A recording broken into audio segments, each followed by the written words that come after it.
Hi, I'm Tucker Thompson. Welcome back to the International ROLEX Regatta here in beautiful sunny St. Thomas. Yesterday was the first day of the regatta, and it marked some other firsts as well. We saw the first debut of the Carkeek 40 and the 4R400s, and of course Bill Alcott was debuting his brand new Equation.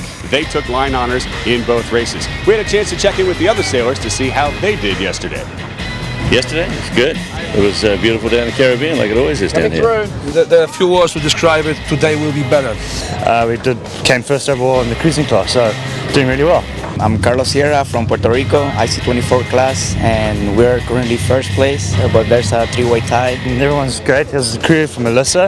Kadiv, it's pronounced Kadiv, are not forgotten. They were part of resistance, an underground in Poland, and the boat is named after them. Basically the fighters, you know, so we are the fighters.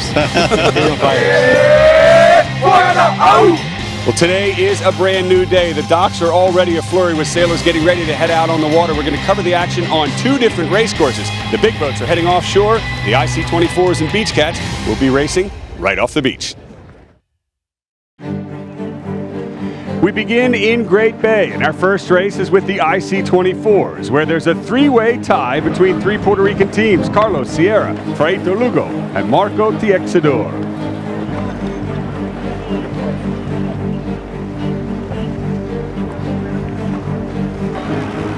The committee boat end is favored, but the left looks strong upwind. It's going to be tough for the tacticians to tackle this one, and they're off.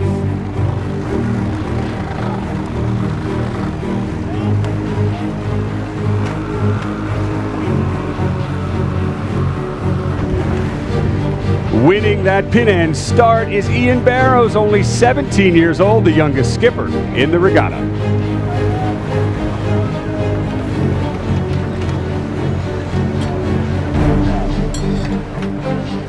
Behind the IC24s, the Beach Cats are off next.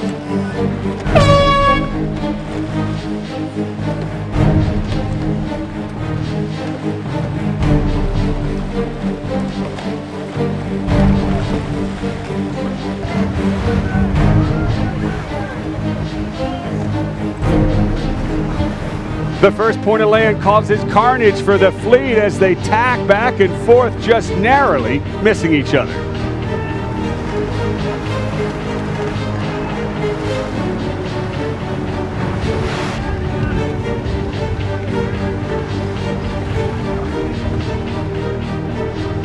Approaching the top mark, it is Chuck Petzler from the right-hand side, just narrowly crossing Fraito Lugo from the left. A top leg for Petzler, but imagine having one of the winningest skippers in ROLEX Regatta history. Fraito Lugo, just behind, has won 8 watches.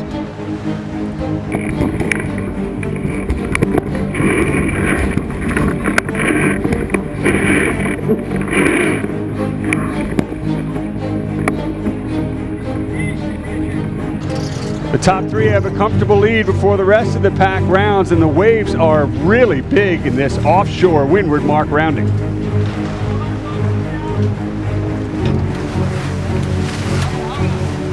Banana Boat Futaka tied for first place, but back in the cheap seats in this race.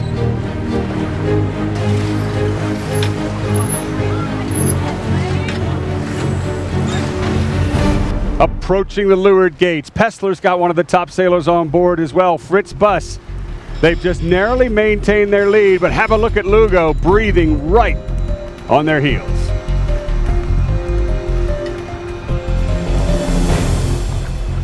Red Dog, a local boat, Mike Williams and Skip King, third place, and they'll head left. Just like the top mark, there are 2 races going on. 1, 2, and 3 are well on their way. The rest of the group favors this right-hand gate. And in the Beach Cat division, Mark Chong is leading the entire fleet downwind.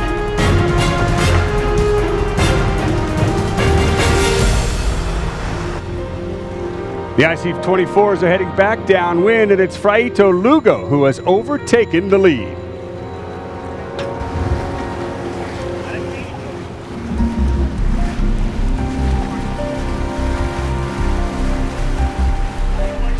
And with that, Lugo and crew take the race and move into the lead. Could this be his 9th Rolex victory.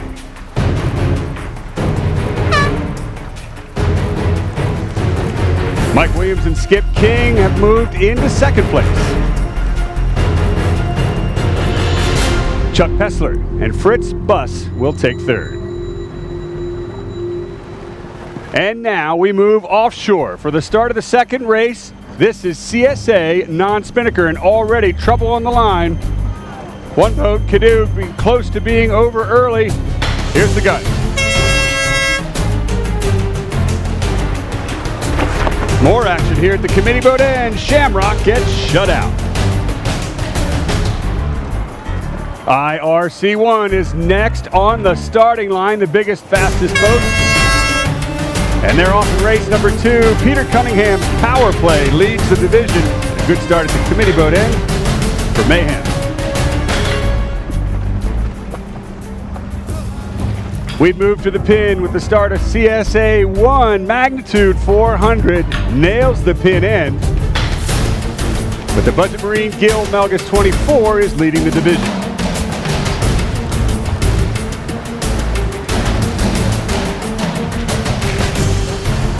Stephen Murray's new Carkeek 40 takes a track up the middle of the course.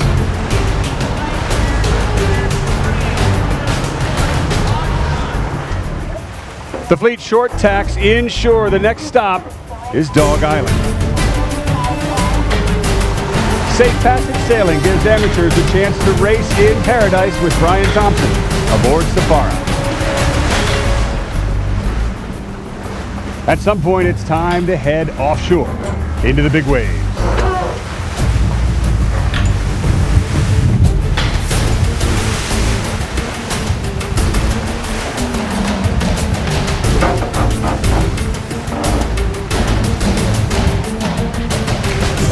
Decision leads their division around the first mark.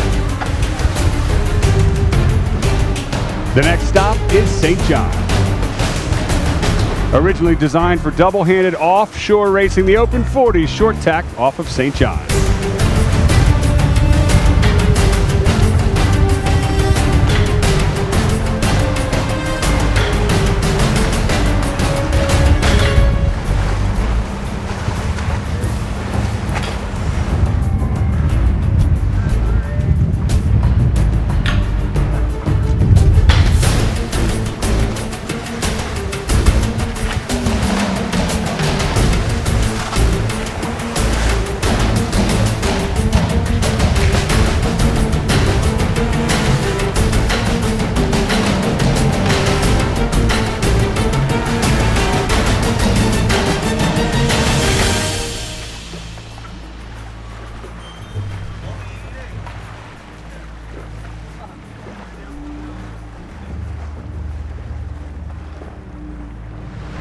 Having sailed all the way to the northeastern tip of St. John and back, it is still Decision in the lead and powering downwind.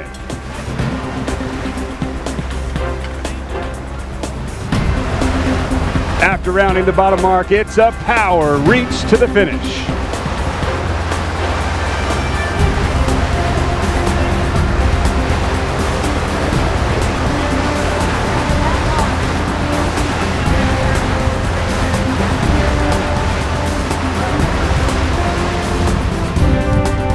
Heading to the finish, the rest of the fleet is nowhere in sight as Stephen Murray and the Decision crew take line honors in CSA 1. For the rest of the fleet, there is still plenty more racing on the track.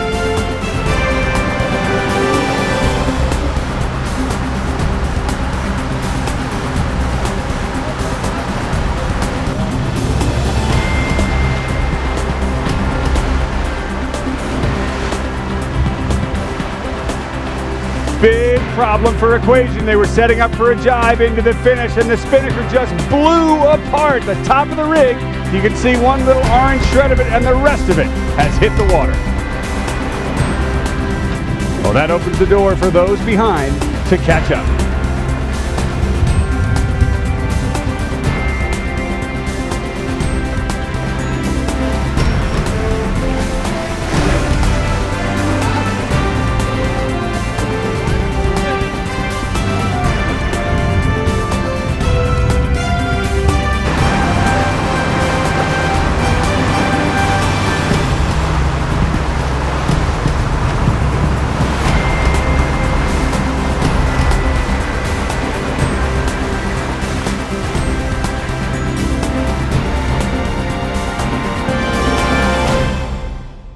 We are now 2/3 of the way through the International ROLEX Regatta. After the first day of racing yesterday, teams could still afford to come back from early mistakes. But after today's racing, early leaders have begun to become established and will set the stage for tomorrow's final day of racing to determine who will be on the podium and who will take home a brand new Rolex timepiece. I'm Tucker Thompson. The conclusion of the International ROLEX Regatta is tomorrow.